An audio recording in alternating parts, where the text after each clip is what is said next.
Hey everybody, it's David and Brian with Greenwood Estates Realty bringing you February's Real Estate Insight.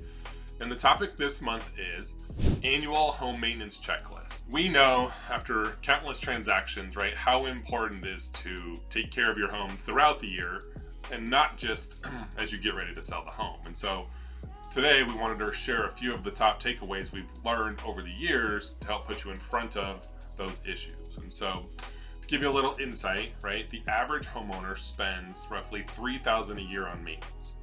And the average homeowner doesn't have the money to cover a $5,000 or more repair in the house. And so we know through maintenance, it's more likely to prevent some of that.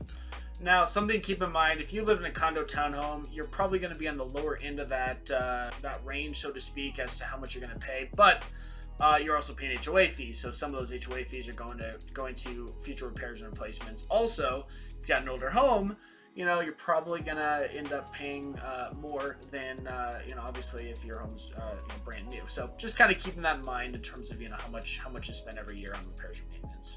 Right. So here we'll share with you a couple of the inspection items that come up most often, which is really what we built this checklist around. So number one comes up on, I would say, the majority of our inspections, whether on the buyer side or the seller side. The furnace or the AC needs to be cleaned, serviced, or have the filter changed. 100%. And actually, to that end, just last week, I just ordered 12 furnace filters for the next year. So, you can go on Amazon, and I think I paid like $72 for an entire year's worth of furnace filters, and I think they cost like maybe $650 a piece. I think I got like Merv 8. Anyway, not to bore you with details, but if you're curious about the best furnace filters to buy for your home, go to our blog. We'll have a link in the description. Okay, number two, you're going to want to, depending upon, let's say, a couple things, the age of the home and the amount of trees that are above your sewer line, have your sewer line cleaned at least once a year. So on the first house I ever bought, when I first bought it, they said, oh, your sewer line, it's got to go. There was a big old tree, 200 feet on top of it. Those roots are eating it alive. And lucky for me, I didn't ever have to replace it, but I did, like clockwork, have to have it cleaned every 6 months. Once in the spring, once in the fall, get those roots out of there, and it stayed good.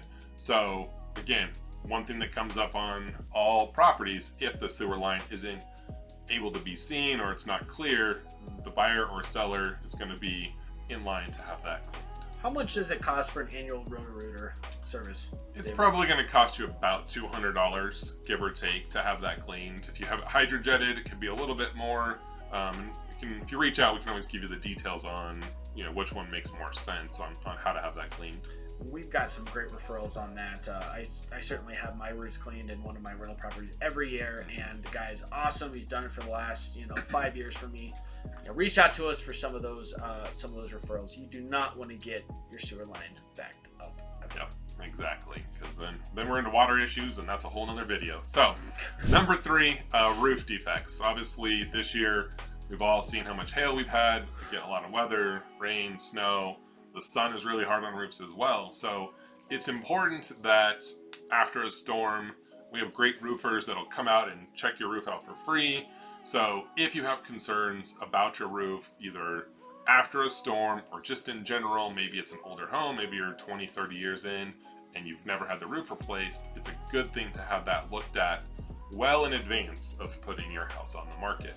And two things on that. One, remember to clean those gutters. It's probably one of the most boring things you can possibly do, but probably one of the most important things you can do. And then the other thing is make sure you have positive drainage, which we'll talk about here in just a few minutes. Yep.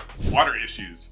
Water heater issues. When the inspector goes down into the house, they're always going to talk about the age of the water heater and if it's ever been cleaned or you name it. And so if you can, stay in front of the maintenance on your water heater, make sure the connections aren't leaking, make sure the pan is clean. So again, it's a lot of perception on the water heater because there's differing opinions on whether you should actually have it flushed. That can help it, can hurt it potentially. There's, again, differing opinions, but again, just stay in tune with what your water heater looks like.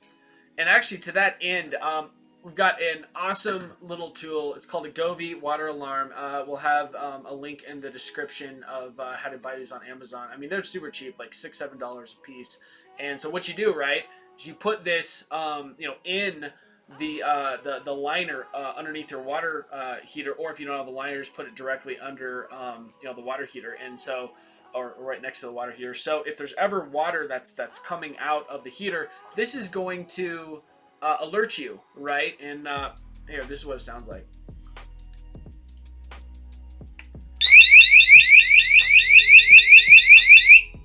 Sorry, David. Sounds great. So anyway, that's a great thing, and also, right? Don't wait until your water heater is past its useful life. If that sucker is 12 years old or later, I would even say 10 years old or later, get a new one. You never want to have to be on the back end of a water heater failure, because it's going to cost 2 to 3 times as much. Go ahead and just replace that up front.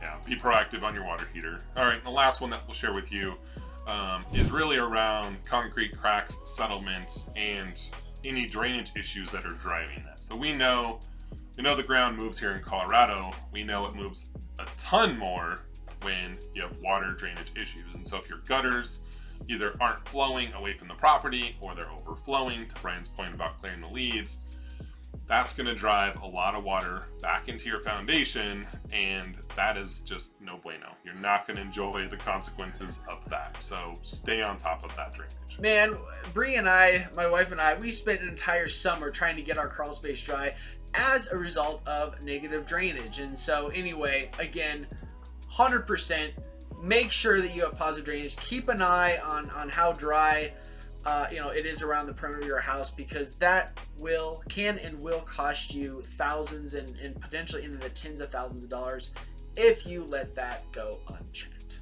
Yep. And so like we said, we're going to share the full checklist for the year with you. A couple things you can do throughout the year. So obviously once a month, it might be beneficial to replace your furnace filter, especially if you have a new home. In the spring, check your batteries and your smoke detector, CO2 detectors. Check your plumbing fixtures, look at your roof, look for drainage as you lead into the rainy season. Summer, again, you can do a lot of things. Check your garage door, make sure that's working well. Inspect your appliances. And then in the fall, obviously, clean your gutters, look at your furnace and AC as you head into those months. Inspect your fireplace. And then in winter, obviously, you can flush your water heater. You can have your dryer vents cleaned out. Again, there's a lot on this list, and it's not intended to overwhelm you, but put you in front of the issues that might be more relevant to you. Just looking at this, and maybe you don't necessarily have to do it, for that season, but be aware of it. Try to do as many as you can, and ultimately, you're going to be thanking yourself for keeping track of all these items. That's right. So thanks for joining us this month. And remember, we're not just your realtors, we're your real estate advisors. So reach out anytime you have a question about anything real estate related. See you next month.